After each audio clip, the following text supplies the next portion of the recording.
Hi friends, இது புணர்ச்சியில் பகுதி 3. எழுத்துக்களின் அடிப்படையில் புணர்ச்சியை எப்படி பிரிக்கலாம்னு பார்க்கலாம். இப்போ மலை அருவி அப்படின்னு ஒரு வேர்டு இருக்குன்னா அது எப்படி பிரிக்கலாம்? மலை கூட்டல் அருவின்னு பிரிக்கலாம். இப்போ லை எப்படி பிரிக்கலாம்? இல் கூட்டல் ஐ. அப்போ இந்த நிலைமொழியின் இறுதி எழுத்து என்னது? உயிரெழுத்து. இப்போ வருமொழி, இங்கிட்டு வர்றது வருமொழி, வருமொழியின் முதல் எழுத்து உயிரெழுத்து. அப்போ இது ரெண்டுமே உயிர். அப்போ இது உயிர் கூட்டல் உயிர். இதை எப்படி சொல்லலாம்னா உயிர் முன் உயிர். இது எப்படி சொல்லணும்னா உயிர் முன் உயிர் அப்படின்னு சொல்லணும். அடுத்து தமிழ் அன்னை, இது எப்படி பிரிக்கலாம்? தமிழ் கூட்டல் அன்னை. இப்ப நிலைமொழியின் இறுதி எழுத்து மெய்யெழுத்து, வருமொழியின் முதல் எழுத்து உயிரெழுத்து. அப்ப இது மெய் கூட்டல் உயிர், மெய் கூட்டல் உயிர். இதை எப்படி சொல்லலாம்னா உயிர் முன் மெய், உயிர் முன் மெய் அப்படின்னு சொல்லலாம். அடுத்து தென்னை மரம், தென்னை கூட்டல் மரம்.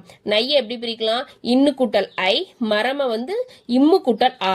அப்ப இது உயிரெழுத்து, இது மெய்யெழுத்து. அப்ப உயிர் மெய், அப்ப மெய் முன் உயிர் அப்படின்னு சொல்லலாம் இத. அடுத்து தேன்மலை, தேன் கூட்டல் மலை. அப்ப இன்னுன்றது மெய்யெழுத்து, மாவை எப்படி பிரிக்கலாம்? இம்மு கூட்டல் ஆ. அப்ப இதுவும் மெய்யெழுத்து. அப்ப மெய் கூட்டல் மெய், மெய் கூட்டல் மெய்னா மெய் முன் மெய். இதை எப்படி சொல்லலாம்? மெய் முன் மெய். இதை வச்சு நமக்கு பொறுத்துக வரும் எக்ஸாம்ல. இங்க பாருங்க எப்படி வரும்னா உயிர் முன் உயிர், உயிர் முன் மெய், மெய் முன் உயிர், மெய் முன் மெய் அப்படின்னு கொடுத்துட்டு இங்க வேர்டிங் கொடுத்துருவாங்க. இதை நம்ம மேட்ச் பண்ணணும். இப்ப பாருங்க உயிர் முன் உயிர் அப்படி எங்க இருக்குன்னு பாருங்க. இந்த பாருங்க மணி அடி, இது எப்படி பிரிக்கலாம்? மணி கூட்டல் அடின்னு பிரிக்கும் போது நீ எப்படி பிரியும்? இன்னு கூட்டல் ஈ.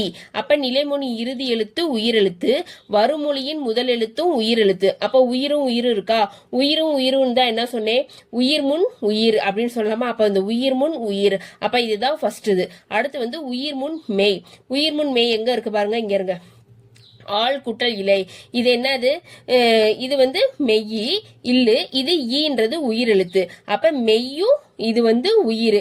அப்ப இது எப்படி சொல்லலாம்? உயிர் முன் மெய், மெய்யும் உயிரும், உயிர் முன் மெய்.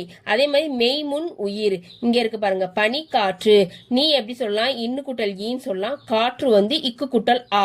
அப்ப இது உயிர், இது மெய். அப்ப இது எப்படி சொல்லலாம்? மெய் முன் உயிர், மெய் முன் உயிர். இதுதான் மூணாவது. அடுத்து மெய் முன் மெய், மெய் முன் மெய் எப்படி வரும்? இது மரம் மெய்யி, கிளை கீ எப்படி சொல்லலாம்? இக்கு கூட்டல் ஈ. அப்ப இதுவும் மெய்யி, இதுவும் மெய்யி. அப்ப மெய் முன் மெய், மெய் முன் மெய். நாலாவது.